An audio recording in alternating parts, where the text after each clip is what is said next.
C or X What do you mean? on your boarding card. Buttons and fuck everything up. Because I'm mirroring right now. I am to leave right now. You're tempted to leave? Yeah, you're just wasting my time. No, I don't mean to be. It was an accident. Be a good friend. Support me in this time of despair. I'm going to put you on the back end, Caleb. All right, we're back. I'm going to hand you the book back. Like nothing weird ever happened? Now Jared's not even going to get the promo because no one's even going to watch that. We already deleted all that. How to Become a Prayer Warrior by Jared Ellis. When are you going to have him on again? So he wouldn't. So what did you say to him about I basically Christmas? said, hey, will you come on Christmas and do like a little sermon, a little Jesus talk? Jesus talk. And what did he he's say? like, maybe not Christmas. Like, why not? Hey, I see something in your background. Where is it? What is that? Is that like whose face is over Trump on the when he got shot in the ear? Where is it? That's Oh, yeah. Pull that up. I want to see it. That's James Is that Sprague? Sprague. Where did that come from? You have all the funny shit in That's here. great, huh? Are people sending you this stuff or are you having it made? One of the fans, one of his buddies, one of his good buddies just took that off at the game. Yeah, I've worn it. I'm getting ready to wear it again. I'm gonna do the open in that thing. I'm pretty pumped. Someone had this at the game? So this was dude, there were like 30 people in the audience. Before. There were like 30 people in the audience at the games. Wearing this. Wearing that, yeah. And then one of the guys just like took it off and was like, here, Sevy, if you wear this. And I'm like, of course I'll wear it. But I was thinking in my head, I'll never fucking wear that. What do you think of that dude on the Secret Service guy right there? What do you notice? The man? Yeah. He doesn't even look real. Yeah, I know. It's crazy, huh? Yeah, he looks like AI. He looks like he's from the Matrix. Do you know him? No, I don't. You guys have a similar nose. Me and him? Yeah. Ari sat in that same seat a couple days ago, and he's like, hey, when I stare just at your nose and I don't look at your face, that thing is ugly. He did not. Yes. On air? Yes, I need to make that a reel. Look at this guy. Looks like a fucking model on the right there. I know. It doesn't even look real. James isn't real either. That's actually Trump. Jeez, right over my coffee. Well, you got a lot of new things. You got this. This is cool, though. Yeah, and you can fire that and it'll spark. Boys love it. What do you mean? Show me. So this thing right here and this piece of flint here, you pull this thing back and you lower this. Oh, wow. That's cool. Yeah. It's cool, Did it come in a box with a pair of shoes? It came in a crazy box that like has wood I saw people getting those on Instagram. Like wood from the Mayflower or some shit. He must not have my address anymore. Yeah. Dave, it's great to see you. Make sure you give Sevy crap. He already is. Seriously, I thought he was going to get up and leave. So this goes forward or this? No, this comes back. Okay. On a 1 to 10, how close were you to leaving? Oh, it goes forward. Okay. Might need 2 cups of coffee. Hold on. What am I doing wrong? Here, show me how to do that again. My little kids couldn't do it either. That's it. Oh, then you just pull this forward and then the flint hits that. Oh, because you didn't pull it back all the way. My kids weren't strong enough to pull it back either. It takes it. But I've been working out a lot. Have you? So have I. What have you been doing? Currently, oh, that's super cool. Currently, I'm following fucking Main Site. Maybe I should do that. Yeah, it's fucking great and hard and challenging. And I'm actually, oh God, I don't even want to say this. Sore? Old? Yeah, both. Logging my stuff in beyond the whiteboard, and it's not private. So like you could see my fucking score. Yeah. I actually now might make it private. But my stuff, I'm following the Main Site and leave your ego at the door. Fuck you. I'll say this. I was running a lot. Yeah. And with your daughter. Yeah, because of my daughter. And she's faster than I am and I have ego, so I want to catch up to her, and I probably won't be able to catch up to her again. I mean, you want to be a good role model. That's what I heard. I want to be able to at least be near her when we're running. And so I was doing 3-mile runs on a regular basis, and my times were just dropping and dropping and dropping. And finally, I ran like a 21:07, which is, it's not incredibly fast. I've been much faster, but for where I'm at now, yeah, I was like, 7-minute miles basically. I'm happy with that. Yeah. So then a couple weeks later, went out for another 3-mile run, running about twice a week, and still doing CrossFit at that time. And actually, I had another component in there that I was doing that I'll share in a minute. And I'm like, fuck it, I'm gonna go under 21. I'm going for it. As at the ranch, and I started running, and half a mile into the run, not pop, like I didn't tear. I definitely strained my hamstring. The same one that in 2000, I had to Google it. I think it was 2010 at the IMG event in Bradenton, Florida, with all the CrossFit IMG athletes. Academy, The IMG Academy, the Combine 360. We took a bunch of athletes down there to do the Combine 360. And on the final day, the final event, we ran 40s. And they all did it. And I was just jumping into everything. And I did the 40. And first one I ran, I was like 5.01 or something. I'm like, oh, fuck yeah, I'm going to go under 5. I'm going to have a 4.940. So on the next one, I went after and legitimately pulled my hamstring. Like it fucked it up. And so that was back in 10. For years it lingered, and just like I had to nurse it and What's deal that with it. feel like when you pull a hammy? Horrible. It's It horrible. does? Yeah. Yeah. It's not good. Painful, like Painful, a cramp, like a painful, cramp? and just so like pinpointed. And so then years later, like probably 6 or 7 years later, way past it, I decided I wanted to do a marathon. And again, because I've done a couple marathons pre-CrossFit, and I was like, I'm going to train for a marathon, only doing CrossFit and only doing short interval training. So I was going down to this field by my house when I lived in Carlsbad, baseball field, and I would do 200s and 400s and some 800s, and I was doing some 400s, and boom, not as bad, but it hit again. And I'm like, fuck. And so for another couple years after that, that was in 17 or 18, it was just there. And then here we are, another 6 years later, the same exact spot, the same one. The severity of the injury, though, is way less than it was the previous 2 times, especially the first time. How far were you into the run this last time? Half a mile. And it sucks because it's just like I couldn't run anymore. It just stopped in my tracks. I'm like, oh, fuck. And it just felt like all my training and all my progress is just like wiped out. And is it like plantar fasciitis, but on the hamstring? It's like it feels like there's a nail in there.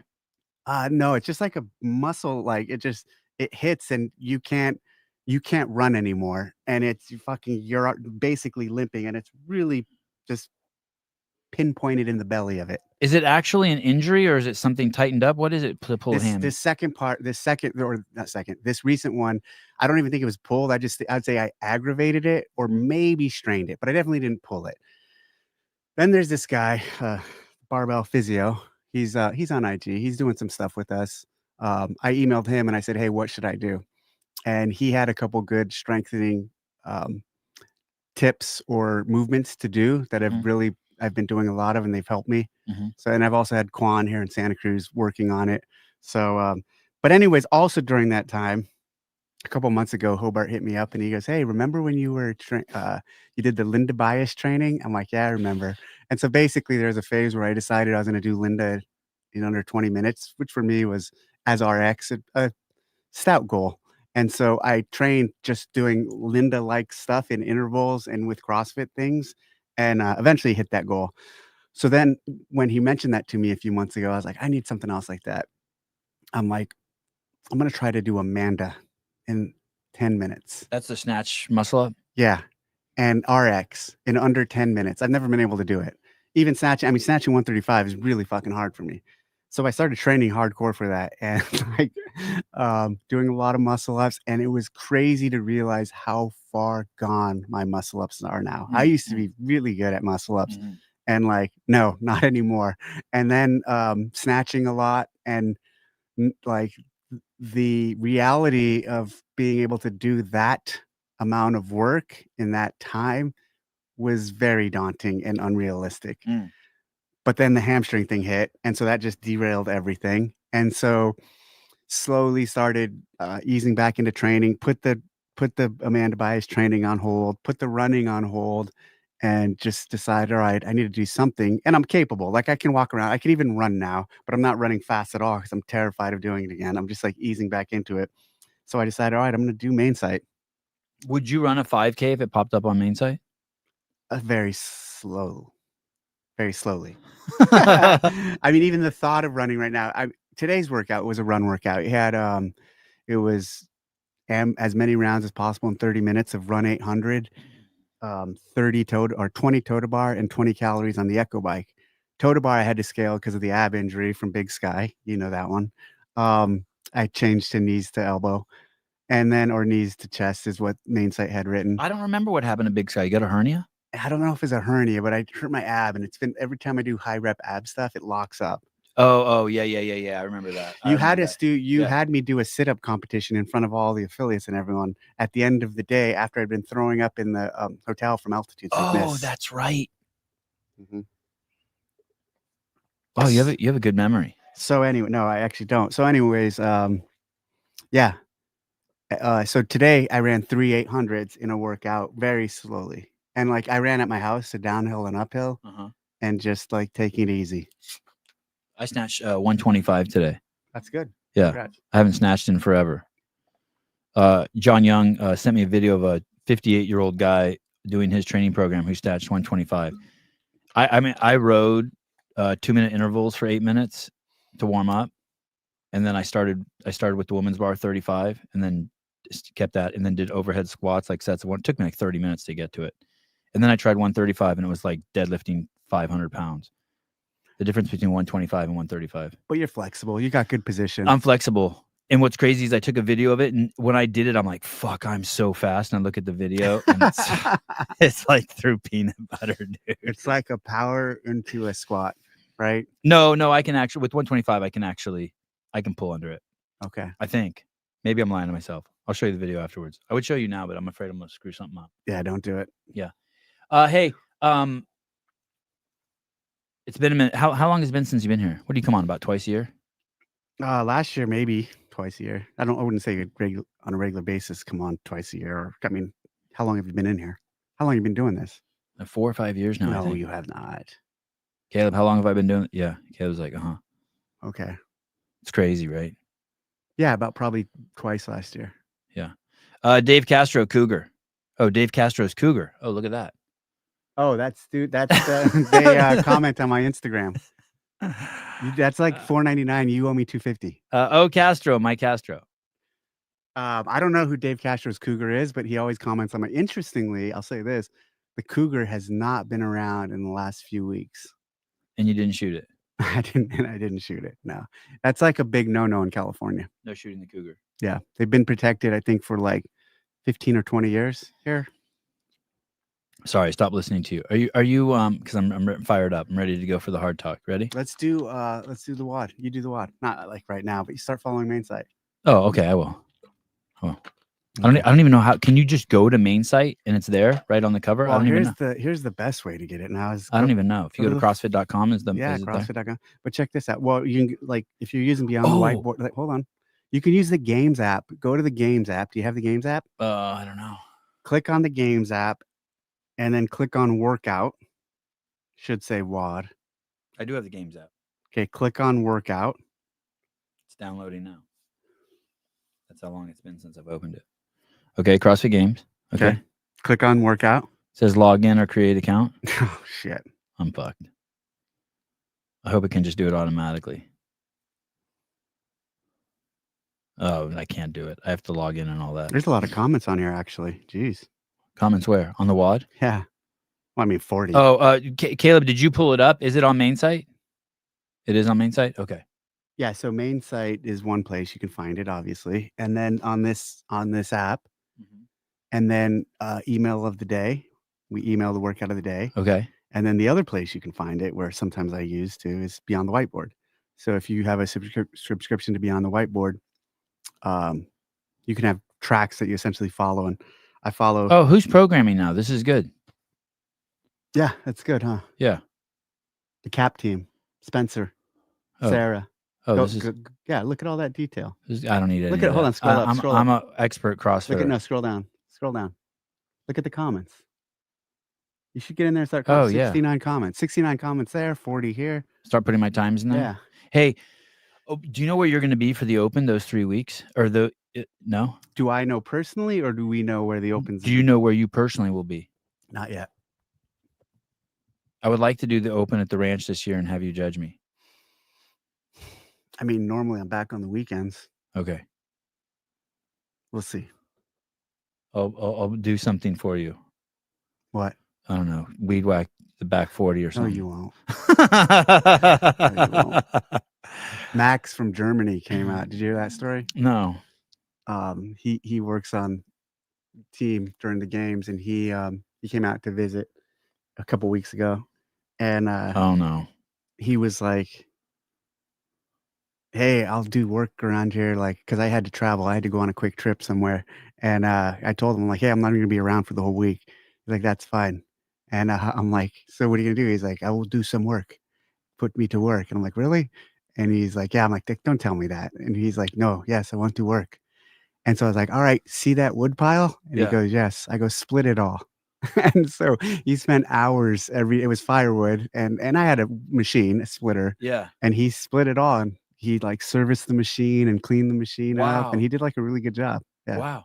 Yeah, so it was cool. Wow. You'll be hearing from HR for that. He doesn't work for CrossFit. Oh, he doesn't. No. Oh. Do I know Max? No, I don't know. Oh. I don't think so. I want to get through some shit that I never want to talk to you about ever again. So, these are just things that I've been putting together, just shit I've been hearing on the internet, just some like Taylor Swift type questions. Taylor Swift? Yeah, like pop shit. Okay. You know what I mean? Like just the loudest people in the room. There's criticism that you don't take feedback, that you don't take counsel, and that you don't take advice, and that you're unapproachable in regards to ideas for the games, workouts, venues, scoring. Just basically that you're dogmatic, you're stuck in your ways, and that it's either a swing from your nuts or you're out.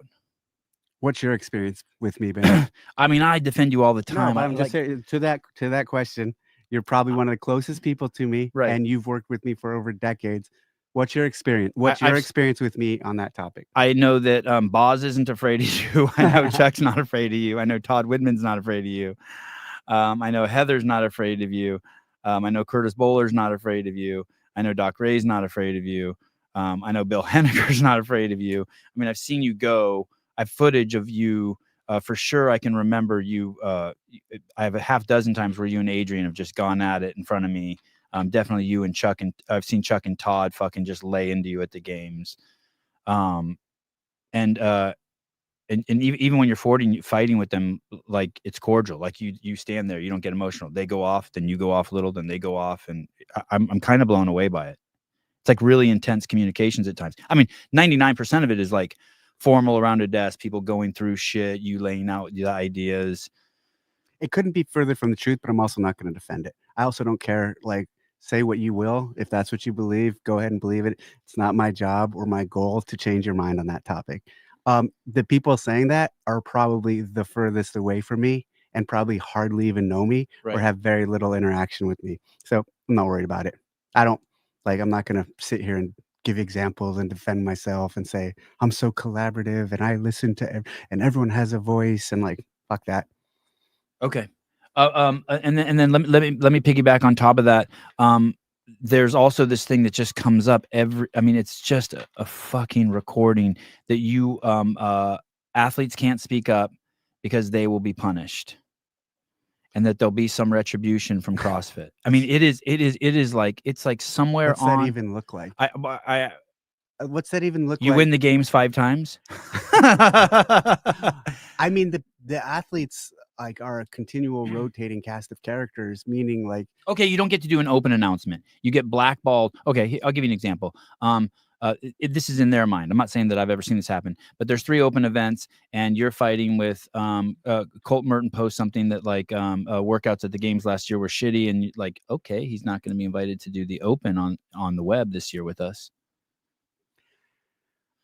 I don't even well, let me say this. The people who choose the open or when we've chosen open announcement athletes early on in the beginning, we just did it by like your rank in the games. Like if you were good, you finished top in the last year's games before that, we would just pick you.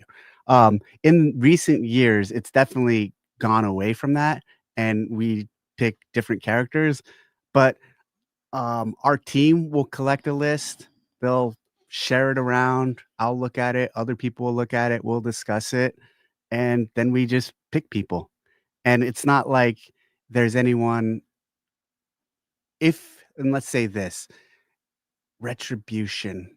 What would be wrong What with would not be- picking yeah, but that's someone? what I was if about they- to say. yeah, How okay. is it retribution if you don't get picked? Like, I'm sitting around bad mouthing CrossFit once a week on Instagram. The games were unfair. Dave doesn't listen to me. The level 1 is stupid. that's such an unrealistic.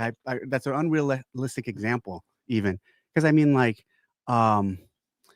geez, I could think of people in last year's Open who are on a regular basis pretty critical of us. Think about that. Think of who was in last year's Open. I only remember Colton Mertens and Justin Medeiros. Those are the only Think two. of who else. I don't remember. Let me And- see. I don't know.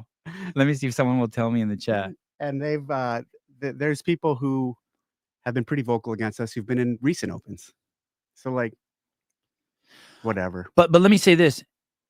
If you did want to have someone forward facing, why would you want to publicize someone who wasn't who wasn't supportive? Well, that's also a completely fair argument in all of this too, and that doesn't mean it's retribution. right. Meaning, like, so if we're gonna pick people to do the Open announcements who are good ambassadors Yeah. of CrossFit Yeah. and of the community Right. and of the methodology and of the affiliates, Mhm. and that's at the expense of, in your example, someone who's talking shit about the programming and the games, that person clearly isn't probably that supportive of the things we're doing. Why should they get the platform?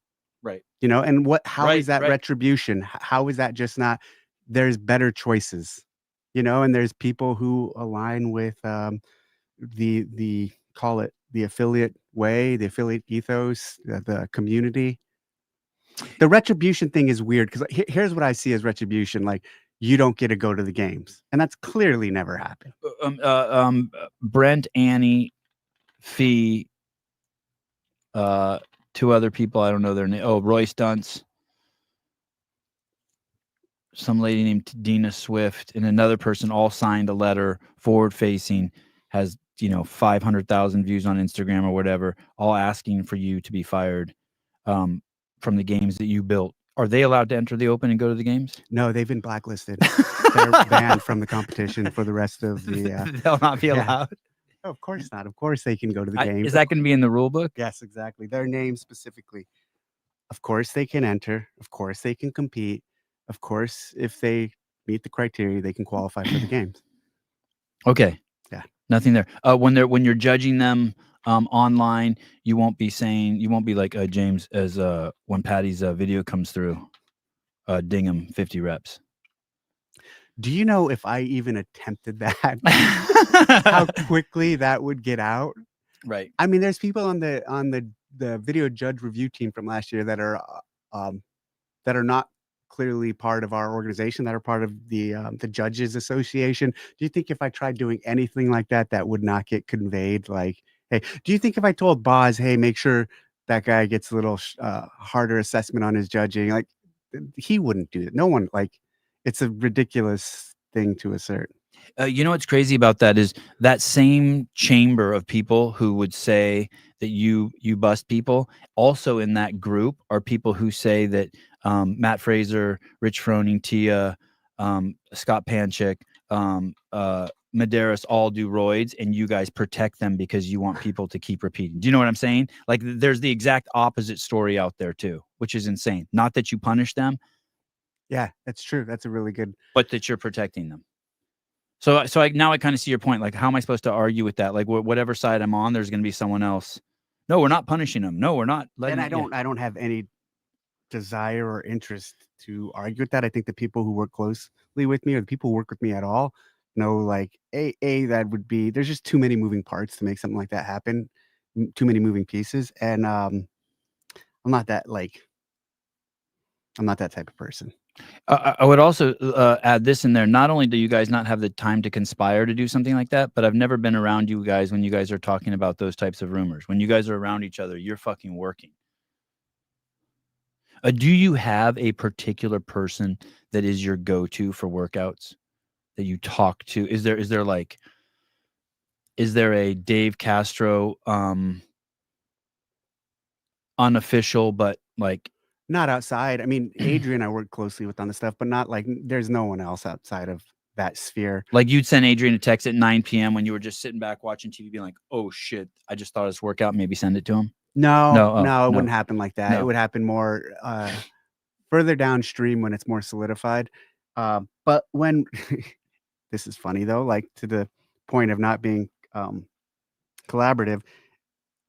When we're with the demo team or with any of the athletes who are testing, that is like constantly happening. We're like asking them how they feel, what they think, watching them, you know, what we program or plan goes through a lot of iterations of actual when people are doing them, getting the feedback real time. Very briefly, in an interview or somewhere, I was talking to Colton, or I saw him in an interview. I heard him say something along the lines that when he was testing at the, this really shocked me. When he was testing at in Aromas, at the ranch, that it was just the two of you Yeah, for a couple days. there's in years past and even this year, yeah, there's a lot of occasions like that, and sometimes honestly, like, um, it's good for me too, just to like feel it, see it without distractions, just connect with the athlete on that individual. I mean, there's been times where there's just the two of us, like he described, and because it's easier for me to rally an athlete than it is to rally the entire team to come to the ranch. And sometimes I really just want to keep things moving and do more and more testing. Mm. And maybe a few people of the team were out for like several days and they had to leave. And I want to keep the momentum going. So I just bring people in and do it myself. Jody Lynn, love you, Dave Castro. Thank you. When you the workout one, the one that Lazar drowned in, when you came up with that workout, can you tell me the history of that workout? When you came up with it, and what it was originally, and if you ever thought it was too hard or too easy? Can you give me any background on the origins of that? No, not currently. Okay, fair. I do know from media that came out when you were there. I remember that you tested it, and I remember you tested with a handful of athletes. I want to say that Trista Smith was there, and I only know that because I remember I think that someone said you beat her. You didn't say that, but someone else told me that. Can you tell me who else was there who tested it? Who else tested it with us? Was it the demo team? Did Colton test it? It was a handful of the demo team. I don't remember all the athletes who tested it. Okay, and so you did the exact run, and then you did the swim. Yeah. And was that prior to Lazar testing it? Because he tested it also. I don't know when he tested it. Okay. And when you tested it and you came out of the water, do you remember your original thoughts, or when you got together with the team, what you guys said? Let's move on from this one. Okay. All right. Fair enough. Okay. But you did test it. Yeah. Okay. And then not your words, but mine, but then Lazar tested it. I don't know when. Okay. Huge asshole. Hugh Asso. What's Dave's relationship with Andy Stump, and would he ever go on his podcast? I know Andy well. I don't do a lot of podcasts. I mean, I pretty much only do this one. There's a few firearms shooting ones I've done. I don't really like doing podcasts. I don't like the format. I don't like the time commitment. I don't like just the You think it's fake? not it's fake, but like the show people put on Okay. and like the false entertainment people think they have to provide and the stories that people say and just like I it's not my thing. Okay. And so to speak to going on to Andy's, I don't think so. No. Okay. I don't think he would ask me to go on, but I don't think I would do it. Actually last year I did Jocko's, I did yours. Jocko's was very that was affiliated with the fact that he was sponsoring the games also. Yeah. That was in relationship to that. Yeah. Jacqueline Robinson, thanks so much for everything you do, Dave, supporting you from Canada. Thank you. All right. So the event one happens. I don't know how many people were there. I'm just going to make this number up. There's 1,000 people there, including all the athletes and team athletes. And everywhere you look, people are crying. And then from there, there's this emotional charge that's turned into words that a lot of it's directed at you. positive and negative, since the games happened till now. And were you aware that you were at the center of that? And did that hurt? Was that hard? How did you process that? I mean, it's been a lot. I mean, there's stuff from like, I love Dave, he's the fucking heart of the company's with nothing without Dave, to like, fuck, I hope he kills himself. I mean, it's all out there, you know. What's the question? Was that hard for you? How did you process that? Were you aware of that? All three of those? That stuff is not hard for me. And let me tell you why that stuff is not hard for me. How do I say this? In my 20s into my early 30s, I was in the Navy. And for a chunk of that period towards the end, after 9/11, I would do things and go overseas, and you literally have people trying to kill you. And you're literally there's probably a handful of times where I could have easily died. And you have an enemy who doesn't want you to exist, and you have to go into their town, into their house. You have to find them, you have to pull them out, and they're trying to kill you. And like, that is a life and a period that I lived, and it influenced the way I think about things and how I handle stress, and puts everything in perspective. So then when I got involved in CrossFit, and you see people, people have been saying stuff like that, maybe not as to the degree that they are now, for as long as I've been someone prominent in CrossFit. It really didn't bother me at all. Like, when you've gone from there's people who want to kill you, to like people just talking shit about you, like, what's that really matter? And like, what's it really, what impact does it have on you? For me, the way I've processed and dealt with those two, that one was way more severe. That one was like life changing. That one was like, okay, that gave me strength, let's say, for the rest of my life, to deal with adversity and hard situations, and people's comments or perception, or what they're going to say about me. That's just like, it doesn't matter. Specifically from people I don't know, or from people who are just trying to get to me. Now, if you were telling me you should go kill yourself, if my family was telling me that, if they were telling me, you know what I mean? Like, I'm serious. Like, people. There's a note from your wife next to your bed when you make up in the morning. I hope you die. Or they're like, hey, you're a piece of shit. Or people that you really matter to you are saying those things to you. That's very different. But just like those people who wanted me dead when I was going after them with my team, they didn't know me, I didn't know them, but they still wanted that outcome. It's the same sort of thing with a lot of these people.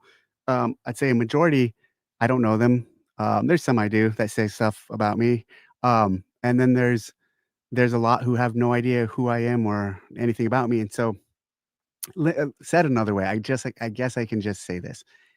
It's easy for me to deal with that. It does not bother me at all. You can pull that mic towards you if you wanted to sit back. I'm comfortable here. Okay. I wish I had a wider lens. Okay. Troy Peterson, welcome back, homie. Damn, that's a lot of money. $50. Thank you. Hey, Troy Peterson. Yeah, he's the Valor. He's what organization are you with, Troy? Pat, I'll scroll down there a second. Pat Lang, Dave. This is for $50, Dave. Don't fuck this up. You blocked me on Insta. I still love you. Glad you didn't get the axe. I block a lot of people on Instagram, and we've talked about this before. And who just said this? Pat Lang. Pat. If I blocked you, it's probably for a good reason. You probably said something I didn't like, or you crossed the line that just like, here's the thing with my Instagram. If someone were to walk in here right now, this is your room, and say, you're a piece of shit, what are you going to do? You're going to escort them out, or you're going to tell them, get the fuck out of my house, get the fuck out of my office. That's how I view my Instagram. My Instagram is like my house or my office. And you can say all that shit, say it elsewhere. Go say it on your account, go say it on someone else's account. But when you come to mine and you say stuff like that, so I get so much shit for the amount of people I block, but it's just like house clearing. Like, hey, I don't want to hear it. I don't want to see it on my page. Do it elsewhere. Me and that dude have the same relationship arc that you and I have. What's that? I just used to fight with him for like a year. Hated him, and now we're like buddies. Troy? No, Pat Lang. Oh, okay. I don't know Yeah, who he he is. came on the show. We talk. He's a good dude. Okay. I want to go back to what you said. So there's two things there. Some people are going to say that you have a thick skin, but that's not what I hear you saying. You have a thick skin. It's all relative. Meaning there were guys on your team who probably have said harsher shit to you. Well, that's the other thing. I came from a very cutthroat environment. I mean, being in that community for 12 years, it's all performance based. It's all like, what have you done for me lately? You couldn't just skate through. And so, like, yeah. And people were very direct and called you out on your flaws and on what you're good at, and more often on your flaws. And so, um, there's a hardening that happens, and people like must realize that about me in terms of that was the formative years of my life. Like all my 20s and early 30s, I was doing that job, and it made me into who I am now. Trish, can we get main site as a track on Beyond the Whiteboard? Yeah, it is. That's what I was saying. Okay. Yeah. And then Trish says, "Love you, Dave." Thank you. I support Dave from Brazil, Gustavo Granado. Thank you. Thank you. Gustavo. Thank you, Gustavo. Hey, so I know you, and I know that from that day until recently that things have been hard for you. You were a little different. I saw your moods go up and down, your energies when I would talk to you on the phone. You weren't coming on this podcast. So if it wasn't the outside voices, what was the hard part for you? What was the part that was that had hit you so hard? I mean, and you were definitely hit at the games. I mean, I couldn't even see your eyes. My personal journey on that topic is private and privileged to me. And I think when people come on these fucking things, they think they have to vomit at the mouth with all their experiences and open up.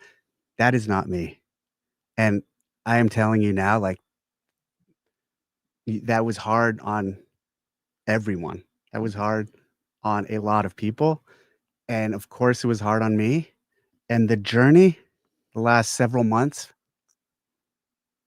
it's my private journey that I'm not going to share on a podcast like this, on a podcast ever. Okay. It's like, it's that. I'll ask you in 10 years. Hey, let me ask you one more really hard question here, and I can feel the emotion coming off you right now. But I'm not going to let up here. Is any part of it weird that you have Luca mourning and you're mourning, and that you guys can't mourn together, and somehow it's put you on opposite sides of the fence? Do you know what I mean? That you can't just be like two guys on an island and just like hug it out and just hang out for like. Do you know what I mean? Like, do you know two fighters, like we just saw Tyson Fury and Usyk try to kill each other, and then Tyson walks over and gives him a big kiss. Is that hard? That you can't just bare your souls to each other and let it go, that it has to be drug on?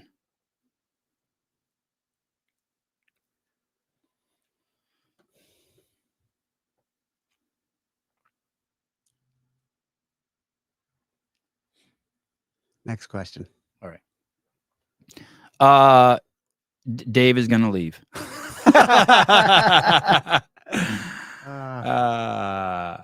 Okay.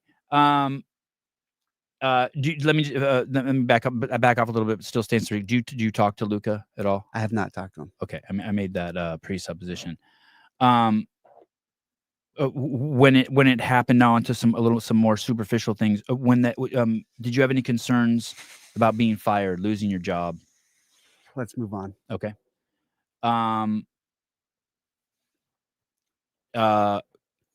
So this just to follow up on what I said about people saying stuff on the internet. When the PFAA did make that statement, and you see number 3 is to fire you, does that irritate you at all? Like, how do you process that? Same. I mean, I just answered that. How, like, it's just same as like it's the same as all the other stuff. But you're a regular dude, aren't you? Like, oh shit, I'm gonna lose my job. How am I gonna pay my mortgage? Just shit like that. Or what are these guys doing? Jihading against me? Or fuck these guys. I've done so much. I've dedicated my life to none of that. No, none of that. You don't build any stories like that. Nope. God, you're good.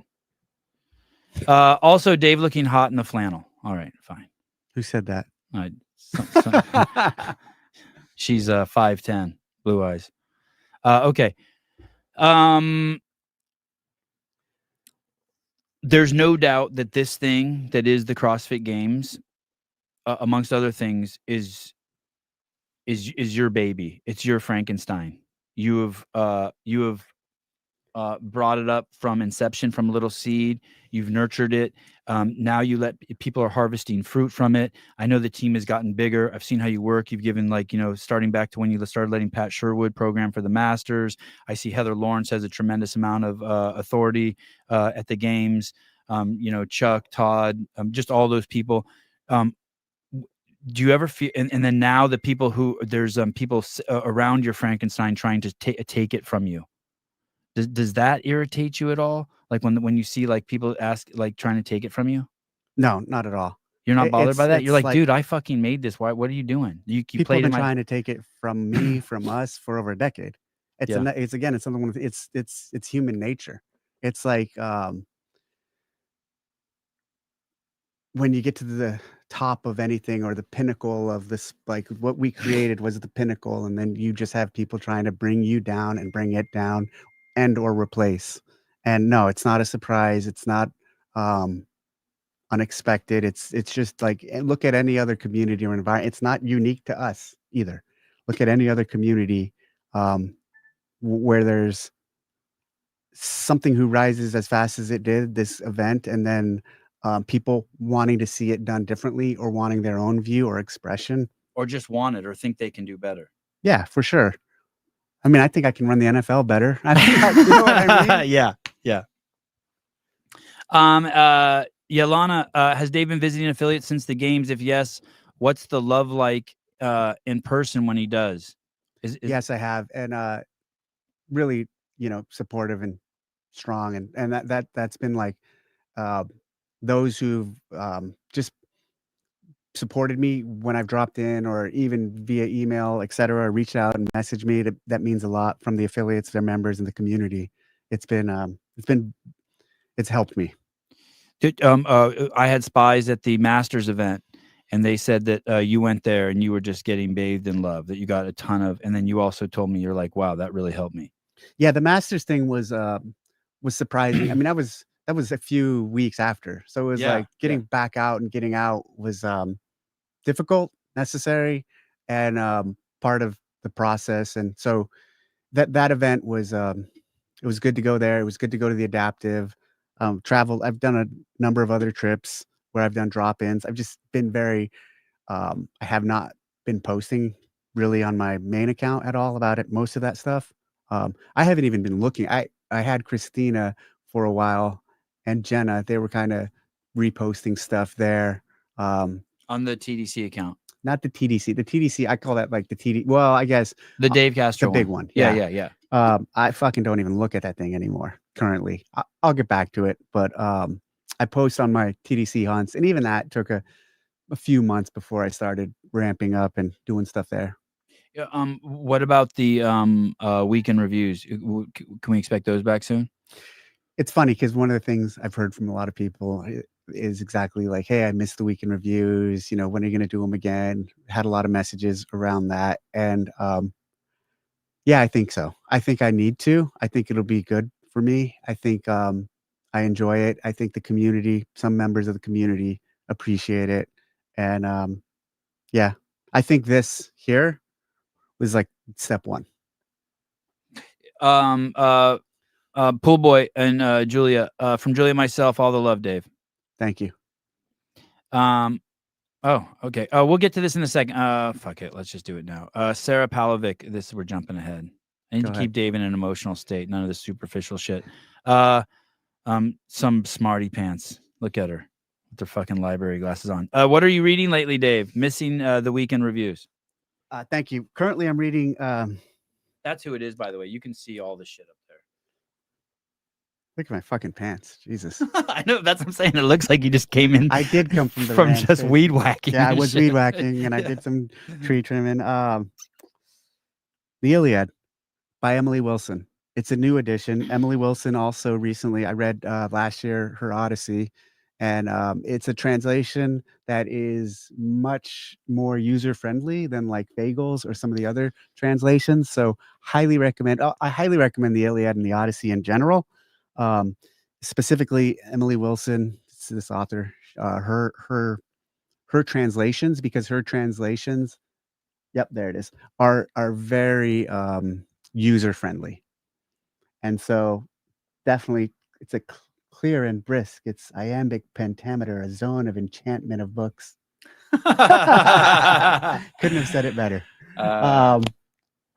So yes, highly recommend it. Those stories are amazing. The journeys, the lessons, the just everything about them. When around this subject in particular, there have been media that has sided with you being removed from being in charge. Craig Ritchie, Brian Friend, Talking Elite Fitness has been extremely critical. John Woolley stays, just the meme guy, the bald meme guy, just stays on top of you. Do you remember that? Like, is any part of you like taking names and remembering, like, okay, these fuckers, like, because one of the components when we were media at the games, Chris Madigan got up in front of us, or Jenna, I can't remember who, and is like, hey guys, there's a huge trust component here. Fuck with the trust, and you're out. And that goes from the superficial, like if you see an athlete changing, obviously don't film it. But the other thing is like, don't be an asshole. Don't kick people when they're down. So what's the question? Are you keeping names of that? Like, is that going to affect? Because it's a media frenzy. It's always a hot topic in my group and on podcasts. Who gets access? And now we're getting ready to go into the game season, and all these people are going to want access to the Open and the semifinals. But why would the they? Games.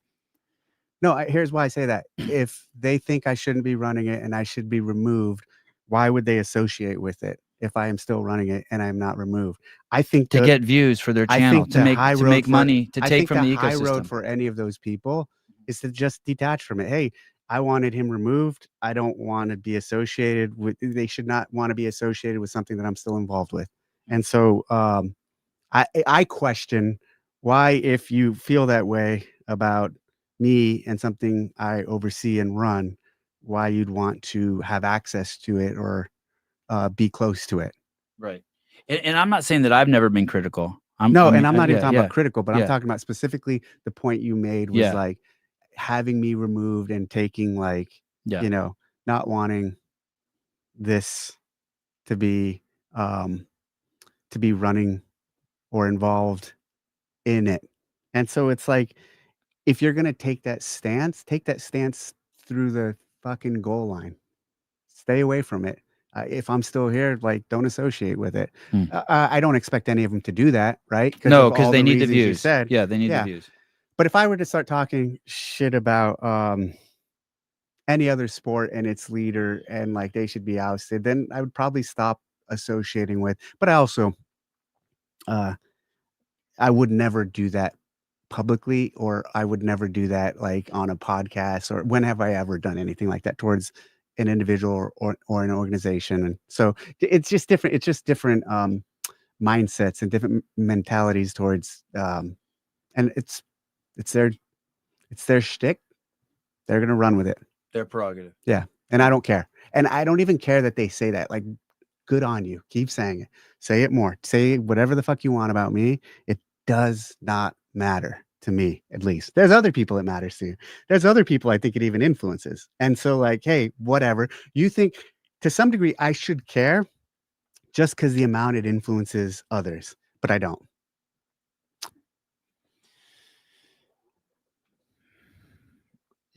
Going back to the reading thing, prior when you had been on, you had said you'd been reading the Bible. Like, this maybe 2 times ago, you said you'd been reading the Bible. And then I asked you last time when you came on what you thought about it. And you said you weren't really ready to talk about it. You were still processing it. And then this happened. And I did notice that those athletes who were hardcore Christians, Bible files, they because there, it talks about in the Bible, obviously death and afterlife and the importance of where you go. I mean, even Luke Parker said, "Hey, I talked to Lazarus, a couple months before he died. He stayed with me or something, and he said he believes in Jesus, so I'm not concerned. He's saved." Did that help you? The fact that you'd read the Bible, get through the last 6 months? It's definitely part of the story in my own journey, and it's part of the narrative. But again, like staying away from it. Fair enough. I'll put that on the 10-year list of questions. We're not going to be friends in 10 years. Dude, I think we've already made it through the couple of hard bumps. Okay. How long have you been working at CrossFit? 2006, 5. 5, 6, whatever. Yeah, 5. So this is your 20th year. I don't know if 5 actually is the year, but I came on the end of 6, and if you wouldn't, you sure act like you own the place by then. Yeah, it's been a while. It's been, call it 20. We can call it 20. Okay. Close to 20. Close to 20. Do you ever reflect on do you ever have any moments to when you're out there weed whacking, reflect on the journey from setting up chairs to the change in leadership to the growth to just all of it? Yes. You do? All the time. Yeah. Would you ever write a whole book on it? No. No. You know me, I'm not that guy. I'm not telling war stories and putting that stuff out in print and telling my journey. And what about changing the names and making into a mini series like Yellowstone? You know what I mean? Geez, it is a fucking Yellowstone-like journey. Wouldn't it be fucking crazy? Yes. Someone else can tell the story one day, and won't paint me in a 10 seasons, 12 episodes each. There you go. There's your new project. All right. Let me see if there's any other questions for you. Oh, geez. Now it's getting crazy. I reread your book on the 2017 games after Lazarus' passing. So it solidified my support for you. Stay strong, Dave. Thank you. Sorry, I should read your name. Coach Sir Moose. Nicole Sharp. Oh, those cool glasses. Thank you, Dave, for all you do and have done. I missed the weekend reviews. What makes you excited about the Community Cup? Oh, that was going to be something you said. Oh, were you going there? No, no, I'm not yet. I'm still gonna ask. I have a lot of questions about this year's games, actually, now that we're through all the hard shit. I think the Community Cup, what excites me about the Community Cup is the fact that basically we have a second stage where everyone can play. And when you look at quarterfinals last year, quarterfinals was a massive success in the amount of people who engaged and registered that weren't the top people all the way down to 25%, right? And so clearly there was some enthusiasm about going to the next level. The Community Cup is doing that for everyone. The Community Cup, anyone who does the Open, everyone, from even if you just do the Open and are not that good of a CrossFitter or not that far along in your journey, you can then advance to a next stage where, unlike the Open, there will be very distinct levels and you can compete against like ability people. And so if you're a level 5 or whatever we're going to call it. Who partitions that from your performance in the Open? It's percentage based, yeah. Okay, so you have to do the Open. You have to finish all 3 workouts in the Open. Okay, I've never done that. And then that makes it so everyone qualifies for the Community Cup, so but then you're put into a category. Cup. Okay. Yeah. Okay. And then, are you too hot? I can turn off the heat. Okay. No, I'm fine. And then we're going to program specifically to those levels. So whereas the Open has the RX and then there's a scale and then there's even one below that, the Community Cup will have programming that's specific to the abilities. And so you can compete against people in your cohort. And that's what I'm excited about with it. And so giving people an ability to go to the next stage, to go to a next stage and continue competing. It's going to be several weeks later.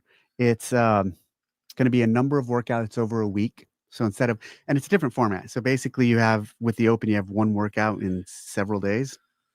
This is going to be 2 or 3 in several days. Not all at once. Will there be a baddest dude? It's is there a dude who's the Community Cup champion? Well, there'll be a community cup ranking for everyone within their levels. And I guess you could say the baddest dude will be the highest level. I mean, but his workouts are going to be different than the lower ones Right. anyways. But if he wins that, that's the guy. You could say there's those for each level. But you could also say if you're at the very top level, I'm the fittest guy in the community. Yeah. And so like the people going to the top athletes, they could do both, right? Even for the community cup, there's a level for them. So you could try to go to the games. Yeah. And still do the community cup. Exactly. Because there's a top that's level, awesome. there's a top level competition in it. Okay. And I think Andrew brought up a really good point. He says loves Andrew who? Hiller. He has good points. He said basically I'm joking. He loves the idea, but man, this we need something to stick. Like this needs to be like he'll really love the idea when it's been done for 5 years in a row. I fucking agree with him 100%. Okay. We need to do something and we need to stick with it and we need to see it through. He is absolutely right. You look at all the things, you look at the team series, you look at the pair up, throw down, you look at all the stuff we've done in the past that were great properties, that were great things. There was a number of them that we did that Greg ended up shutting down. And then there was a few we did later on that we ended up shutting down for various reasons. But please fucking understand all of these things take time to develop and time to get steam and momentum behind them. Hey, the Open, when we created the Open, how many people signed up? 200,000, 300,000? No, 17,000. Oh shit! Really? The first year? Really oh low. wow, Yeah. yeah. And so the Open was like really low the first time, and just staying and believing in a concept, even if it's not this huge splash right away. Yeah, absolutely. So Andrew couldn't be more correct with that statement. Okay. This is a fucking great question. And hopefully it is the community cup. Hopefully that is a piece of it. Dave, will you do the Thai chili oil again? Are you out of that? I am out of the Thai chili oil. Yeah, eventually. Yep. That's a shame. Yeah, that was good. That's why I'm out of it. Still have garlic and lemon. Yeah. But garlic and lemon's great. Yeah, but the Thai was good. Yeah, the Thai was crazy. Yeah, I sucked that thing down like there was no tomorrow. Huge asshole. Dave, what are your thoughts on psychedelic assisted therapies for former operators in companies like Marcus Capone's? Oh, I think Marcus Capone is coming on. So I'm close with Marcus, and he's a very dear friend, good friend. And he was, speaking of like, there's people who are reaching out to me and staying in contact through all of this. He was one of them. And like, it means a lot to me. If you're a person who reached out to me, like it did not go unnoticed. I appreciate that. Marcus is a very good man. He's doing a very noble thing. I personally, it's not for me, at least where I'm at in my life journey. Everyone who's done it, I know who's been an operator, they talk about like the demons and the things it brings out and like the how you have to confront them head on. And like, I'm good. Don't want to take that journey. Don't need to take that journey. And hey, it would probably be incredibly beneficial to me, but not going to do it. Can you hand me that? The keychain. I see it. What keychain? The keychain I made you that you've never used. Oh, it's a prop. It's a prop. Are you taking it? No, I just want to see it. Oh, they're available now. Let me see if I made a new batch recently, different leather and with black hardware. So yeah, I know a lot of people who've done it and they swear by it and it's helped them a lot. I'm really proud of Marcus and Amber for what they're doing there and the work they're putting in and how they're helping vets and specifically guys from our line of work. But I just like where I'm at, it's not for me. Hey, and you got to understand, like, I'm a dude who's never even fucking smoked pot. Right. You know what I mean? Like, right. I've never done any of that shit. You're square as shit. You're a dork. Yeah. And so, like, the fucking thought of going into psychedelics, like, terrifies me. Yeah. I don't blame you. Oh, God. This one's fucking weird. Here we go. Dave, would you ever consider an old woman sensual or sexy? Also, can we never have guest programmers for Mainsite again? It was blasphemy. I really like the guest programmers for Mainsite. I thought it was super I thought you were going to cool. say you really like old women. Fine, old women. I think here, let me say, like, doing things differently, trying new things, doing Mainsite with guest programmers, all was like the type of experiments, the type of things we should try, the type of buzz that was built around it, the excitement, the getting other people to feel like they're able to execute on a task like that with us. I was a big fan. A lot of people hated it. I acknowledge that. I think it was a really cool thing to do. It was fun to ass pound the shitty programming. I thought I liked that part. We can review CAC CrossFit Athlete Council. What is yesterday we looked at there's a big voting thing going on. God, that's going to be crazy collecting all those ballots. You got all the affiliates can vote, all the people semifinal athletes can vote. What is the that's me, sorry. What is the How long have we been doing this? What 1 hour. Okay. What is the what's the purpose of the council, the CAC? Giving the athletes representation across all cohorts. There's not only just elite athletes in our community, and actually, honestly, the majority of our community is non-elite athletes, and actually having representation and a place for all athletes to have people of their segment or people of their specific group representing them, a place where all athletes can go and communicate with them, and then they have a direct line to us. I mean, even this week, I'll tell you a great example of like what we will use them for. This week, we had a great call with a handful of athletes to talk about our rules for next year around judging for the in-affiliate semifinals. And great discussion, bounce off the ideas with, you want to know the athletes? I would love to. I would love to. So it was, let me think, it was Paige Powers. Oh, love her. Colton. I love him. Saxon. Love him. Dallin. Oh, what did you say, Vellner? Dallin Pepper. Oh, Dallin. And I'm drawing a blank on one. Colton. I love Dallin. Paige, Dallin, Colton. No, that was it. Yeah. There was one more you said. Oh, Saxon, Dallin, Colton. I invited Brooke. She couldn't make it. I invited her last minute. Brooke Wells. Yep. I also invited Danielle. Brandon. Mm-hmm. But it was same thing. It was last minute invite. It was like 30, 40 minutes before the call. And so we had this call with these athletes, walked them through what we're planning on doing, got feedback from them, listened to them, heard what their concerns were. And then actually a couple days later, Dallin followed up and said, hey, so what do you think about this one concern? I followed up with Boz again. We talked through the concern. How does Dallin follow up with you? Email. Oh. Hey, and Paige got fucking destroyed last year, so she's a good one to have. Mm-hmm, exactly. Yeah. Yeah. Destroyed. Yeah. And so and she's a games caliber athlete, so that stung. It wasn't like it was Bill Leahy. So then we circled up again, talked about their suggestions, and yeah, made some changes. You took some advice. Yes. So to go all the way back to your first, like, and Dallin's great too, because he's been around since the kiddie division. Now he's a fucking Hulk. Oh, he was great on the call. They were all great, but like Dallin and Saxon were just like dialed in on just like they were. What the fuck's that? Oh, it's an Amber Alert. What do we got going? Child abduction. Thank you, Erica Dack. Oh, she unrelated to the child abduction.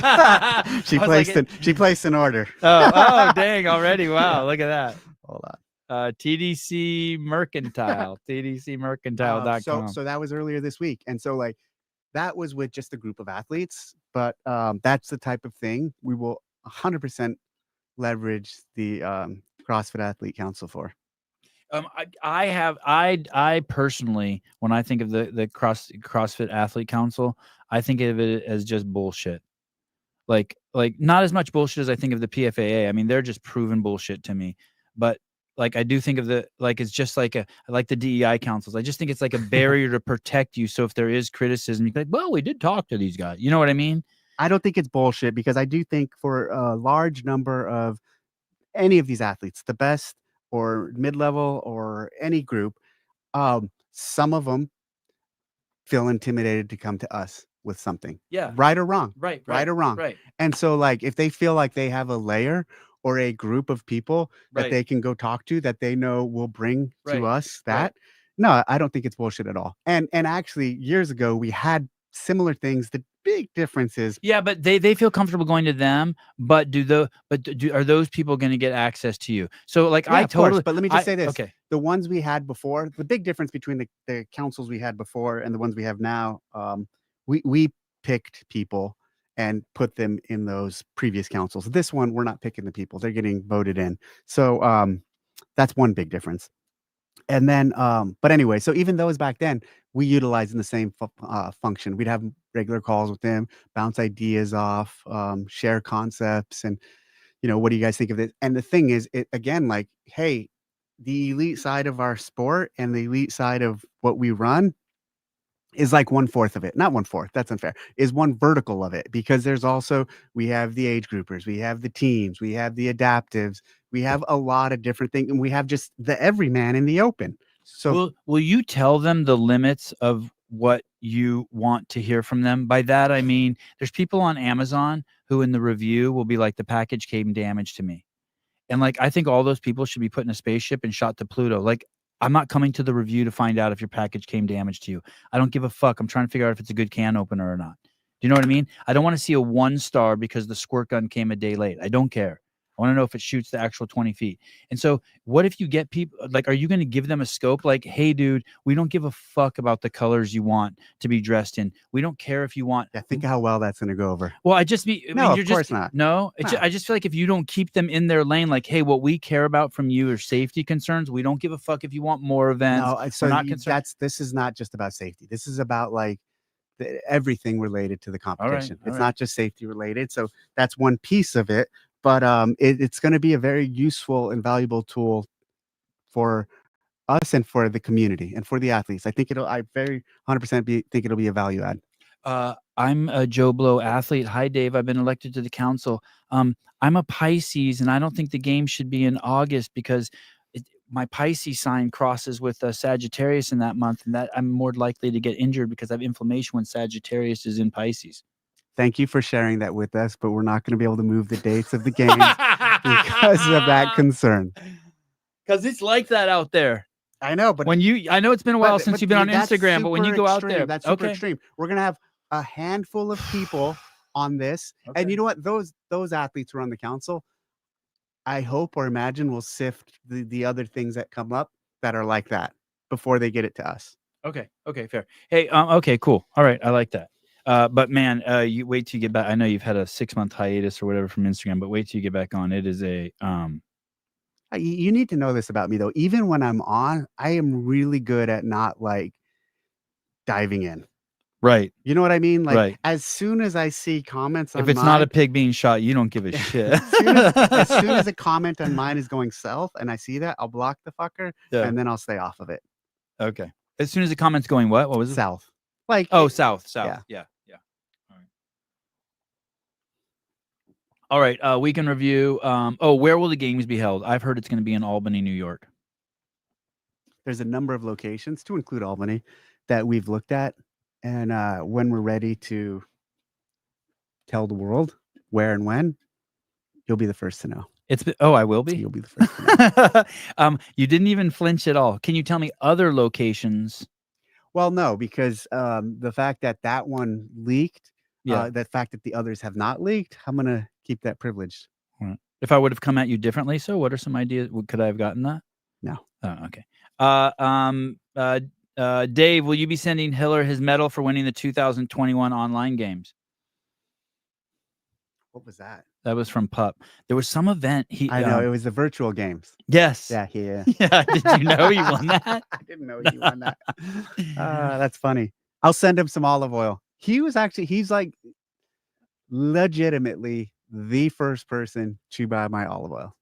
Oh. At street parking, the first time I sold it was at a street parking event, and he was the first person in line to buy. Oh. Yeah, one of those bottles. Yeah, this bottle. Yeah, maybe not that bottle. Is it that bottle? I mean, it wasn't this one. Yeah, it's that edition. But it's this edition. Yeah. I think I saw you spit in his. Yeah, I remember that. That was cool. That was the first time you met Hiller, right? Yeah, I like the guy. Yeah, he's a good dude. I like him too. We have a new YouTube channel. What about? It's called The Binge Bros. Binge Bros? Yeah, we just watch TV. We watch shows on TV and Bro, so review he's them. like some Silicon Valley tech dork. Yeah, the now? binge bros. Okay, so but can you tell me this? Is there a location decided already for the games? I'm telling you, we're taking a look at everything right now and getting ready to announce when we're able to. I text you and Heather Lawrence over a month ago, and I said, "Hey, I'd like to get qualify semifinal athletes through an event," and I got a response that said, "Get in line." Yeah, I mean, yeah. But that was it. And now they've all been announced. You were in the back of the line. You were far back down the line. There was a lot Was of. there any chance of me There was getting a it? lot of There was a lot of. How come only one affiliate got it? There was a lot of interest. How come only Mayhem got it? How cool is it that an affiliate got a Okay, yeah, congratulations. I mean, like, that's pretty badass. The whole concept of the season in general is just kind of taking it back. Did any other affiliates ask? No. Not a single affiliate. No, but I don't think they like quite at the phase it was like just really events were leaning in. Do you know what I mean? Like at the phase of the concept, I don't think affiliates really realized that they could have applied. That they could have. Yeah. I realized I couldn't. Quickly realized I couldn't. Next year, I imagine a bunch of affiliates will apply. Yeah. And I hope they do. I think it's incredible. It's amazing that like we're taking this back to the community. And what I mean by that is like you have the open, it's born of the community. It's born in the affiliates. Then the next stage, you have to do an affiliate if you want to do the in affiliate semifinal. So you can qualify, you can punch your ticket through doing the that event in affiliate. Then if you do want to do an in-person semifinal, there are these bigger events. And there's even Rich Froning's event in an affiliate in CrossFit Mayhem. How fucking cool is that? It's super cool. To me, at least. I get excited. Like the more we can bring in the heart and soul of CrossFit, fundamentally the affiliate base, the affiliates, and get them involved and excited about all of this, like that excites me. And so like the fact that they're so tied to this in terms of, and it's as much as they want to engage, meaning the affiliates don't have to run the in affiliate semifinals. Like obviously they could tell athletes, no, I don't want you doing it here. They can go down the street to a different one. But as much as they want to get involved, they can get involved. Do they do their own programming? Yeah, all these events program on their own. Can you tell me what the buy-in was? How much it costs to run? Like how much you have to pay CrossFit to get that? No. Okay. But not a lot. I was willing to pay $50,000. Heather, let's get Sevon. Let's get him in at the semifinal. Dude, I had this great idea. Next year. I'm so in next year. God, I had this great idea. I mean, I think this model is special. Incredibly. We've been working really hard behind the scenes on this for the last several months in terms of all pieces to it, like our product team, our tech team, like the modifications of all of it, our marketing and media team, like so many people in CrossFit have been working, obviously our sport team, on all of this for this next season. And so all of the stakeholders are involved. It was a fabulous collaboration with all the stakeholders. Thank you. You could say it better than I do. And let me say this. Yeah, it's going to be an exciting layout format. All right. It better be. Do you know that I have 200 affiliate commercials? I have not seen one.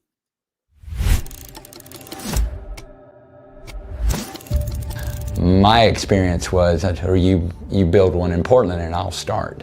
Coming from a bad back, not really able to move. Doctors said medication probably until you can't take it, then we'll do surgery.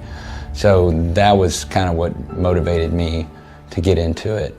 So a year into CrossFit, probably one of the best shape of my life. I was diagnosed with cancer. And we got through it.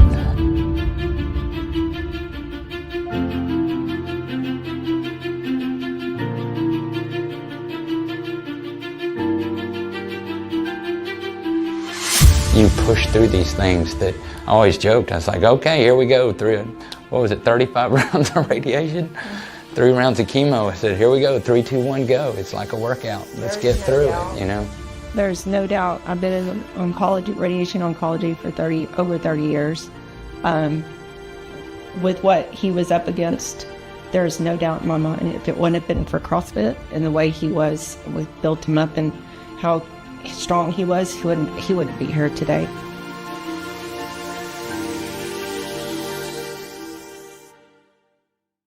They paid for it all. Oh, that's awesome. Yeah, that's crazy, right? Yeah.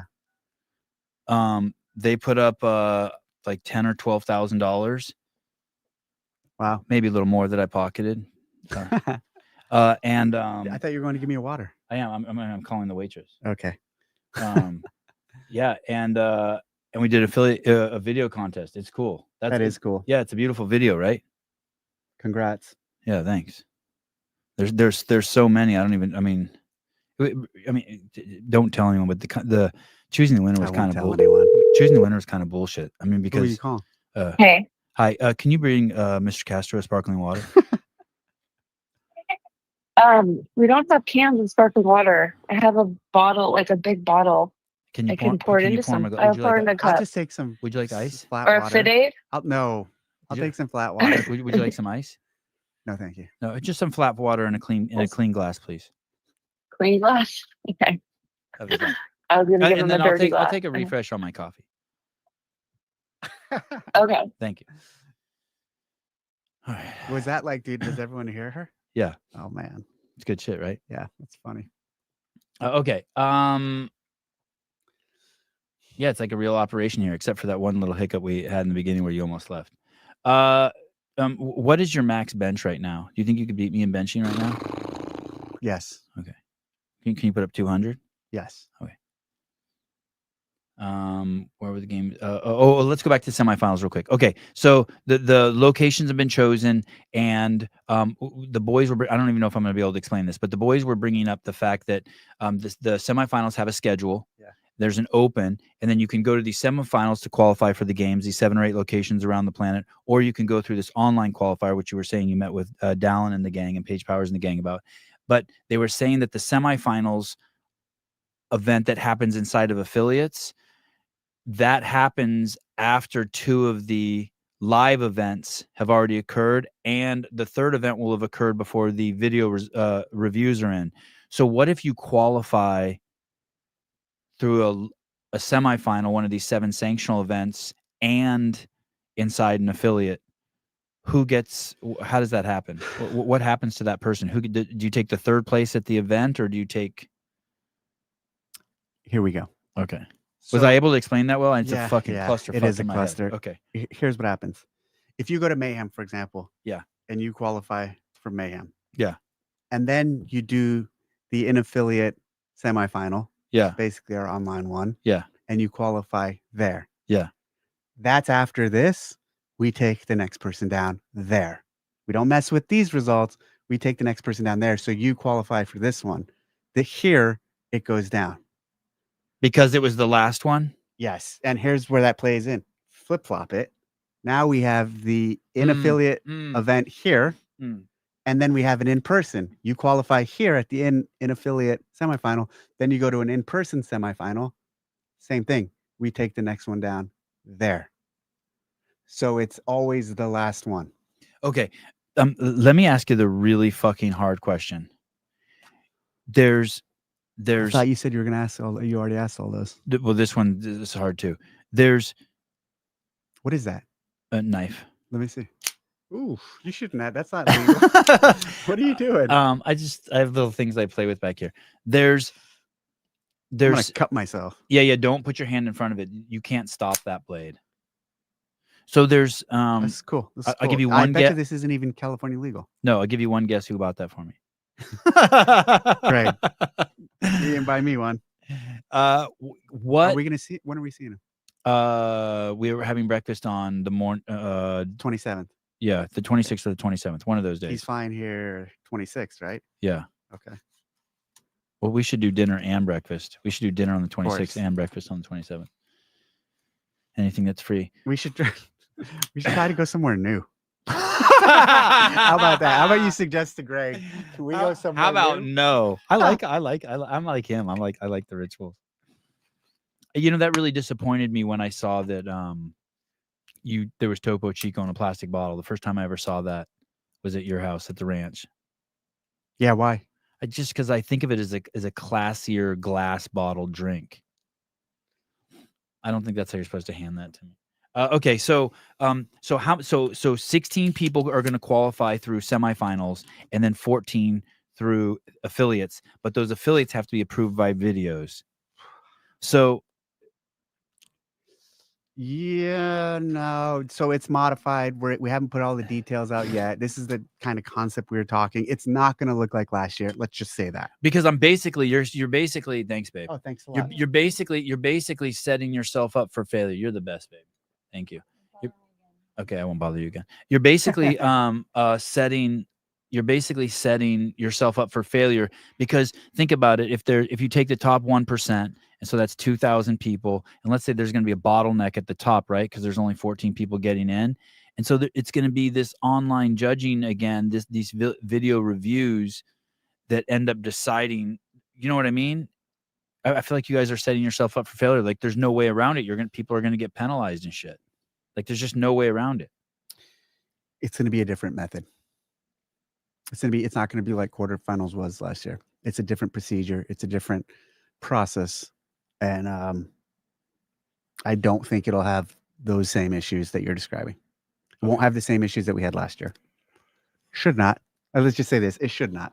Okay. I want you to know I personally don't care. Okay. But I just don't. I just hate to see all the people. It just gives the people who do care, and like obviously, like you should be one of the people who cares, I guess.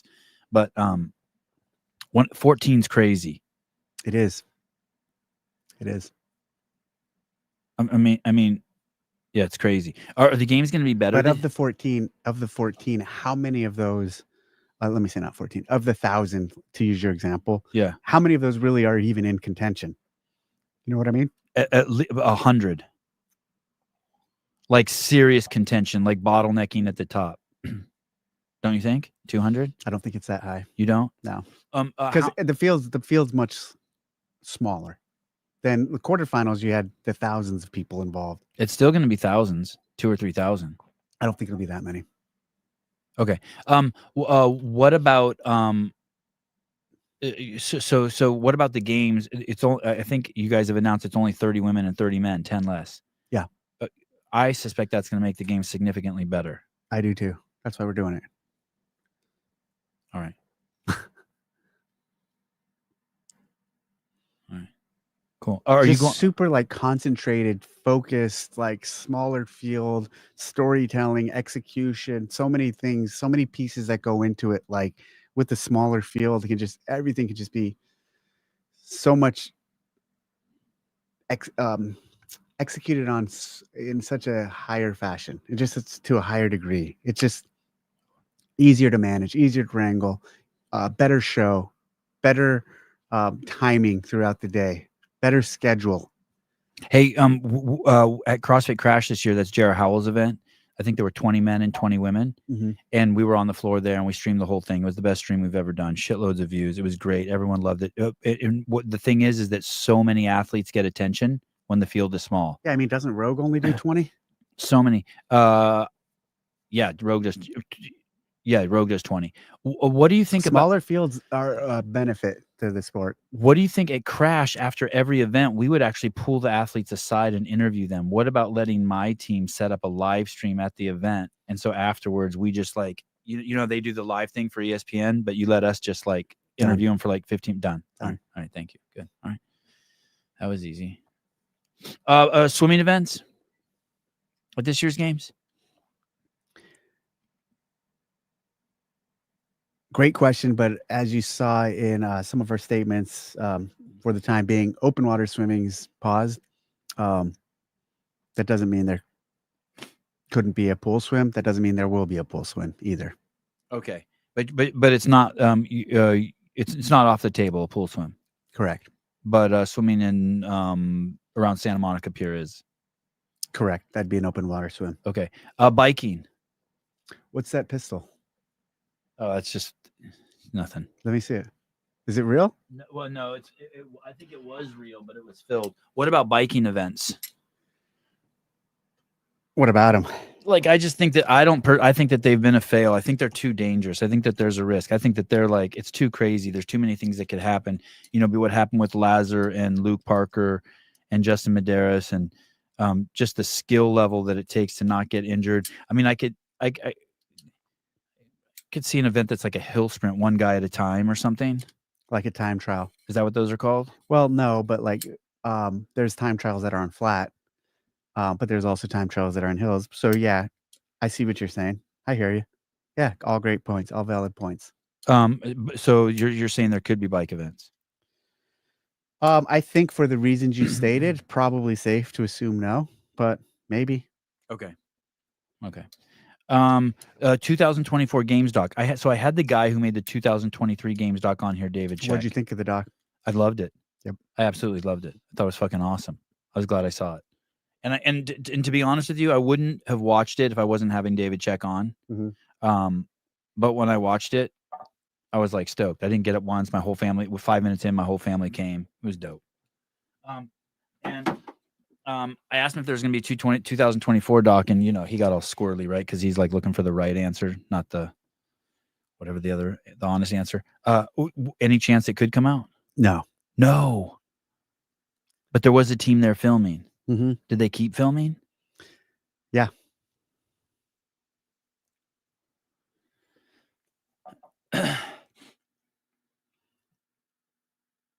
There have been some pretty hardcore 30 for 30s.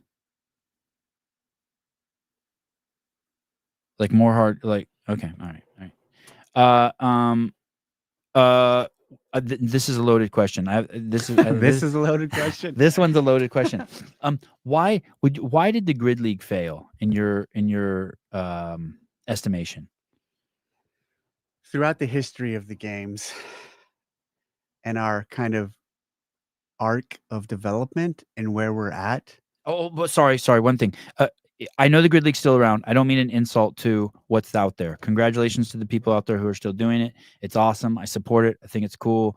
It's fun to talk about. I hope John Young makes it. But I just mean in the iteration, the grand iteration that Tony Bunning and crew were trying to do. That's the iteration I mean. I didn't mean to say it's dead. But go on. Sorry. Go ahead.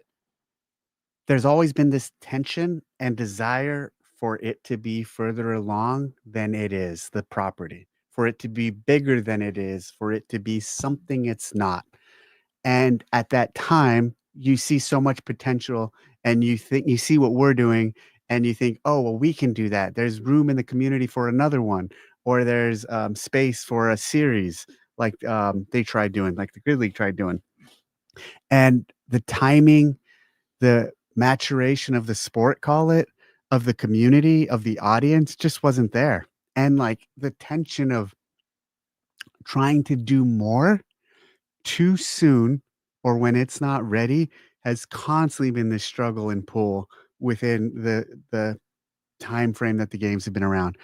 People see what we're doing and think it could be so much bigger, and think you could have so many more. Trust me. Hey, if the games and the whole thing was printing fucking money, there would be 3 games. we'd have a summer games, we've had a winter games, then we'd have a fucking midwinter games, and we'd have 3 opens, and we'd have a touring series. It's not that, and people can't comprehend or don't understand that, and want to see it be further along than at times it's ready for. And so at that point, it wasn't ready. It wasn't in the place to do something like that. There might be a time in the future for something like that. I would love for there to be a point in our future where we do have a winter games and a summer games, and maybe there's a series of events that people qualify through. But you look at our Southern California regional this year, or semifinal. You were there. Yeah. How'd it look? I can't give you an honest perspective because I was so happy to be back in Carson. I fucking absolutely loved it. It was empty. It was empty. It was empty. How many of these other events are empty? It seems like everything in North America is empty. And so my point is, if those things were thriving in every single event, then you can think of what's next, where to layer. But well, not every event. The games was jam-packed. Yeah, Just so you and know, that's the my games point, is and that's jam my packed. point. So Yeah, like not every event. that's The the games tension. is Like you crazy. have and some of the international events are Yeah, thriving. and international's thriving. Yeah. But so you have the games, and like for now, that's like the and Rogue does well too, right? But like there's a limit to how many more of those there can be. And so Grid League was trying to do that, the original one. I don't think Rogue was doing well when it was in the United States. They killed in Scotland, but I think when they were in Austin, here's it the was thing, still though. pretty empty. Yeah. And everyone sees that they killed, and everyone saw that it was a great job, and everyone sees us, but they don't have an understanding of what it takes to put that on. Or how much it cost Bill and Katie or CrossFit HQ. Exactly. And so you just see it and you just assume we're printing cash hand over fist, and that's not the case. And it's really never been the case for the games and the entirety of the season. They all kind of feed each other, and they all kind of help make it that spectacle at the games what it is. Remember when we used to have the invitational? That was super cool. Same sort of thing. Remember we had to get rid of that because it was just like a loss leader. The R actually our invitational, not the Rogue Invitational. The Right. Team USA versus Team World. Like we did a lot of shit. We did a lot of cool stuff, and we're experimenting with doing more. But that's just the tension. There's only so much that, and you know what that is not true for at all. I'll tell you what that's not true for. What that's not true for at all is community competitions. Those things are everywhere, not broadcasted, not in a stadium, not in like what Blair and Ben are doing. That sort of stuff is fucking, there's those, not like to their degree, but there's small community events in affiliates everywhere all the time. And there's room for stuff like that, clearly. And I don't want to speak out of turn for Dylan and Blair Morrison and Ben Alderman, but the reason why Wadapalooza and NorCal Classic, in my estimation, are so successful is because they accommodate 1,000 athletes. Exactly. And so Exactly. each athlete comes with 4 people, and now you have 5,000 people there. And there's a compromise to that. Right. And also, I imagine the at Ben and Blair's that their expectation of streaming or broadcast is way less than ours. And you know, like it's funny. I was thinking about this the other day. I'm going to tell you that we're going to kill it this year. Are you guys broadcasting? Yeah, we're going to do it. It's going to be amazing. I believe but, that. But the expectation is lower, but it's going to have a certain charm to it. That. Yeah, that's going to be amazing. Sometimes I wonder if going to Carson was a mistake. Oh. Sometimes I wonder if Greg was right all along and shouldn't have gone there so quickly, shouldn't have gone to a stadium, should have kept it grassroots, should have kept it not at the ranch because we basically got kicked out by the county, but like should have kept it like that for a few more years longer. And just even when I talk about this, like this rush to be more, I was victim of that and part of that by moving it to Carson and all that came with it. But you knew that it was always presenting bigger than it really was. Yeah, for sure. Because of 4K cameras, packed stadiums, beautiful bodies, strong community, that it was presenting to the world. Yeah, that could be a whole show. That basically it grew faster than it really should have. Yeah, and the expectations of people around that. Yeah, it's still going on. People expect more of us, more of it, more. What do you think the CrossFit Games is for? There was this. I want to show you a clip in a second that Carolyn Lambre, I think she's a level 4 trainer. I think she's Jeff Adler's coach. She's been around forever, but she said something the other day that kind of just shocked me, knocked me back on my heels. But one of the questions she was asking is, "What is?" Let me say what is CrossFit Games for? Yeah. It's the culmination of this magnificent community event that starts at the Open and culminates with this amazing validation and expression of our fitness methodology. And basically that we crown the fittest on earth, and that we have a methodology that Greg created that has measurable, a definition with measurable outcomes. Of course, you're going to have a test for that. It is the test of that at the highest level that validates everything, to go back to the beginning, that the community, that the affiliates are doing. It is the ultimate brand expression, brand tool for the affiliates. let me see if I can repeat what you said. So it is. I should definitely refine that or that concept, because that's nothing that is nothing formal. That is just me. Okay, Spitballing. but I think it's pretty good. Validation and expression of the methodology at the highest level, based on what the community's hard work has done.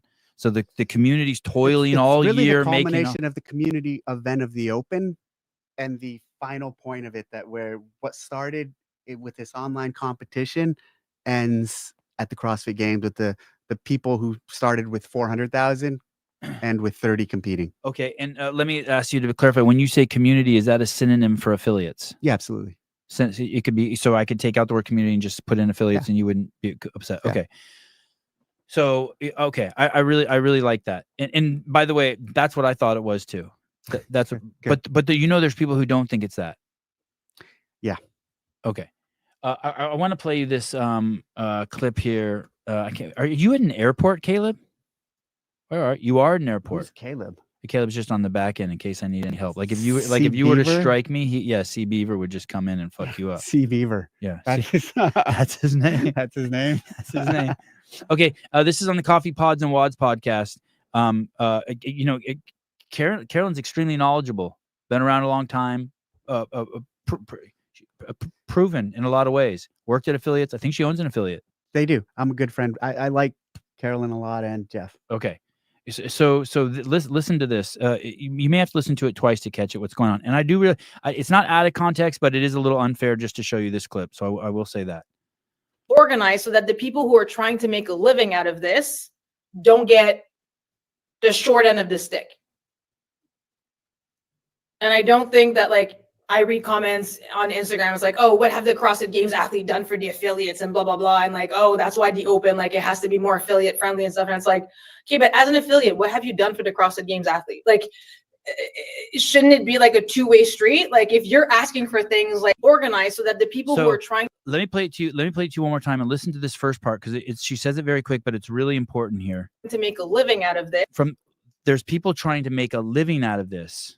Organized so that the people who are trying to make what she says before that is the CrossFit Open should be organized so that the people trying to make a living out of this. So that the people who are trying to make a living out of this don't get the short end of the stick. And the people who are trying to make a living out of this, in my mind, is all I never think about the athletes. Maybe that's my shortcoming. I just think about the affiliates, and then the affiliates are the roots and the trees, and then the fruit that falls to the ground. Fuck it, athletes, come sell your shit. Let us admire your bodies. Let us love on you. But then she asks, what should the affiliates do? What do the affiliates do for the athletes? And I'm just like, holy fuck. And she says it with this intonation, like they should be doing something for them. I mean, you know as well as anyone else from your time with us at CrossFit, this whole thing, even CrossFit, does not exist without the affiliates, and specifically the games. It is a growth. It is born out of what happens in the affiliates and the amount of people who rally behind and do the Open in the beginning. And so, like, the notion that it's all at all not completely based from that cohort of individuals is misguided. And I'll say this about what Carolyn said there. I would love to understand. I would love to pull that apart more with her. Like, okay. I'm not going to just take it on face value, what I'm seeing there. I think, you know, that, especially that clip, I'd love to see more of it. I'm not going to criticize her for saying that. I am going to say that about the affiliates are the lifeblood of CrossFit, and specifically they are what's allowed the games to happen. And they are the people who make all stages valuable to the games. And they are what, like, sponsors see value in too. You know what I mean? Because the affiliates are the customers for the fucking rad shoes or the Rogue product. And, you know, so like the affiliates are the foundation of this pyramid. And at the top of it is that event. And if you pull the affiliates out, that event doesn't happen as structured now. And that's why I think so many of us are so happy that you this year to go to the games. If you don't, you have to go to an affiliate to do any of those semifinals. Yeah, it's super cool. Yeah, it's crazy. I mean, it's just the reframing of the whole value and the whole notion of what the affiliates play in this and how they're a central part of it, and giving them the credit and giving them the branding of like the in-person or in-affiliate semifinals, and just like letting them play a part in the journey, letting them play a part in that ultimate journey to get to the CrossFit Games. And even the affiliate cup, we kind of changed it up. Like you can only, Jim can only send one team now. So Mayhem can't send 3 teams. Invictus can't send 3. You mean to wherever the games are? Mm-hmm. Any chance the games will go to Europe anytime soon? That's part of the vision, for sure. That's part of my vision, at least. I'll say my personal dream for the games is 21, the 21st year of the games in Europe or overseas, probably Europe. I don't know though. Here's the reality though. Like, I don't know if we can do that. Because like, again, this shit is not fucking cheap or easy to run. And who knows how the performance of all aspects of it are going to do in the next year. I think it's going to be strong, but like also don't know. You never know. Yeah. So I would love for the games in the 21st year of the games to go to Europe. And that's been a plan I've had for a number of years. But don't know if that's going to be possible. What about something just crazy here? I have better questions than this, but let me just throw one crazy one out there. What about every year do 2 championships, North American, European, let the South Americans come up to ours, Africans go to European, and then every 4 years just do the games? Yeah, I mean, there's so many fucking ways to slice this thing. Okay. I don't even want to play that game. Okay. Dillo, some say CrossFit is dying or growing or still has potential. What's the one thing athlete affiliate owners can do to help grow, strengthen the CrossFit community? Keep up the good work. Would love to meet you when you two are at Mayhem. Thanks, dude. Thank you. What are important roles that people can play to help support each other, man? This is what I tell affiliates when I go out and visit them. Support each other on a micro level, support each other on a macro level. Hey, this community needs to come together and work together. And there's division and there's call it fighting that go on in neighborhoods or cities or towns where different affiliates are in the same area and they don't like each other. A stronger affiliate base, and there's also places where they work well together, but the more affiliates can come together and support each other, and that's on the ground level, but take it a level higher and throughout the community, the more we as a community can support each other and support what other people and other affiliates are doing, the better off we all are. The better off the affiliate base is, the community is. We're strong. Here's a cheesy line, but we really are stronger together. Yeah, which is interesting because it's been obviously been a really hard year, divisive year on so many levels, on people's personal lives, on the political stage, what happened at the games. So going back, so you talked about why Grid League, when it had those grandiose visions, that it didn't have and then we talked about the value of the affiliates. So they didn't have affiliates behind them. They were just trying to be their own thing. I mean, that's a great, so even at that period that Grid was around, we were killing it with affiliates, 13, 14, 15,000 affiliates. Yeah. And that aspect was bigger than ever, but guess what? Grid League had no involvement for them in it. No, involvement for them in it would have been very artificial or contrived. So yeah, I mean, the affiliates really are the heart and blood of CrossFit, the heart and blood of the CrossFit Games, the heart and blood of so much of this. So obviously Rogue's its own creature. It can throw this massive event and they can handle that, right? They are Rogue. But there's this new organization forming that a lot of high-level athletes, I think Chandler Smith just signed up to it. I think Will Morad is running it, and it's called the World Fitness Invitational, World Fitness Project. Any advice for those people? Advice? Yeah. What advice would you give to them? Like, hey, you're going to supposedly the number is that they have like a $15 million like nest egg that they're like going to, maybe did they get Gazan too? They signed Alex Gazan and Chandler Smith. I don't know what they're doing. They're doing a season. Yeah. No, like let me okay. talk this out. Okay. I don't know what they're doing. I would have to really understand what their model is and what they're trying to accomplish before I could give advice. And so no, I don't have any advice for them because I don't know what they're doing. Okay. Based on Grid League, my advice to them would be very careful which venues you choose and how much you spend on media. Yeah, I mean that's good advice. All right. All right. Dave. Yes. This is from Better Boobs. If you could recommend one gun for a female to protect herself, what would it be? Well, so Sig Sauer actually, the P365 is a really nice user-friendly gun, 9mm. They also have this Rose collection now that is designed for female firearms enthusiasts. So definitely check out Sig Sauer. They're doing an amazing job in the space of just being like this one-stop shop. They sell the guns, obviously. They sell optics. They sell ammunition. They just have everything related that you would need. So probably the P365. Check out their Rose edition and Sig Sauer, sigsauer.com. Oh, someone just texted me and said Dave almost started crying. I mean, not just now, but earlier. not from the gun. Eaton Beaver.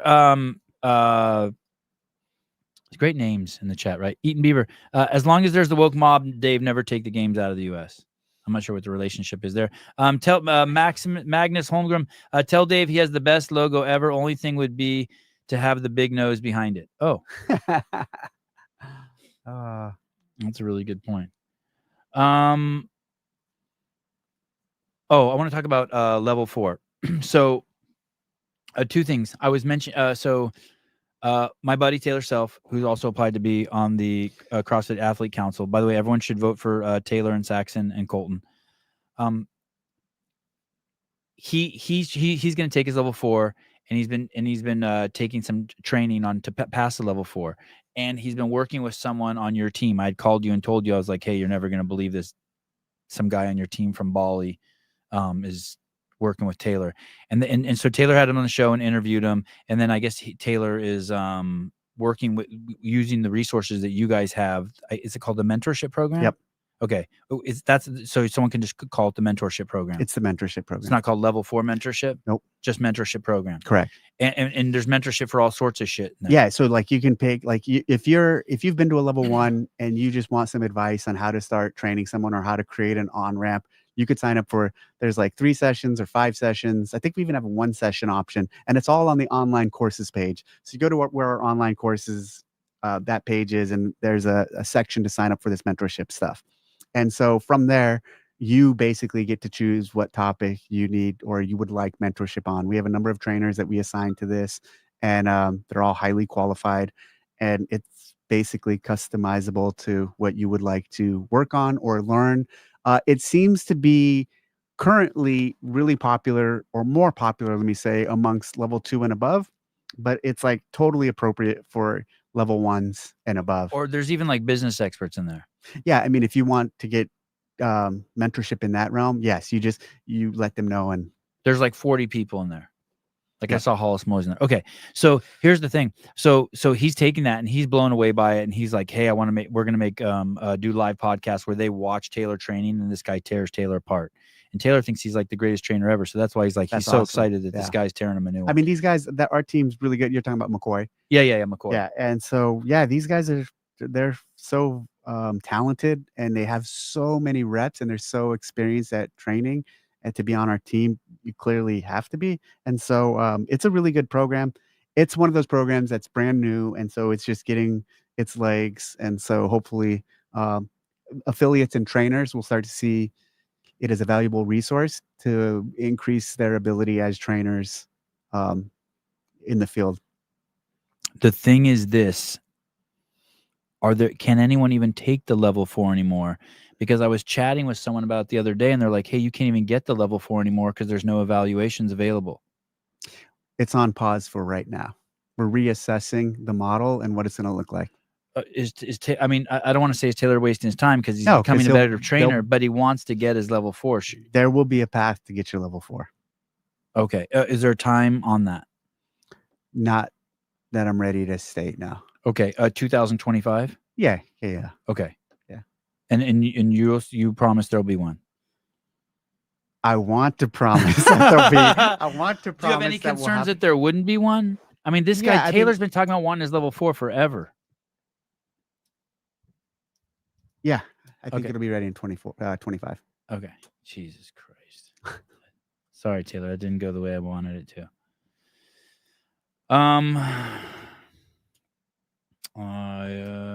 Crowds in Europe, World Fitness Project, games. I think I'm done.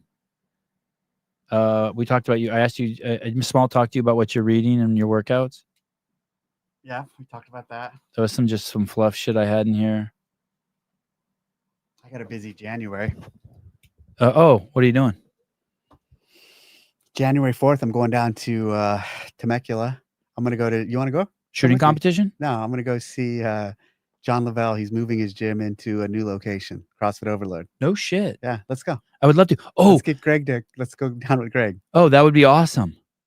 Oh, dude, that would be awesome. So are you going? Are you going down there with like video creators to show it, or just? No, I'll just Are you riding your motorcycle down there? No, I'm not gonna ride. I'm gonna fly. I'll fly down there and then I'll fly back the same evening. Because then the next week I have to go to Nashville. I'll be there for meetings throughout the week. What's in Nashville? We have some meetings, CrossFit team, and It has nothing to do with like anything you're doing with Tia or Rich no, or okay. But I've carved out a day to go see Rich. So I'm gonna go in a day early. I'll head up to Nashville Mayhem.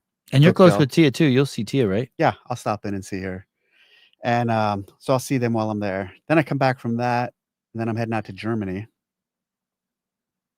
Army. Yeah, Army stuff. Oh, Army's still flowing hard. Yeah, it's still going. And so our contact there, he just got his 4th star. And so he's in Germany. We're going to go out there and see how we can support and help the effort in Europe.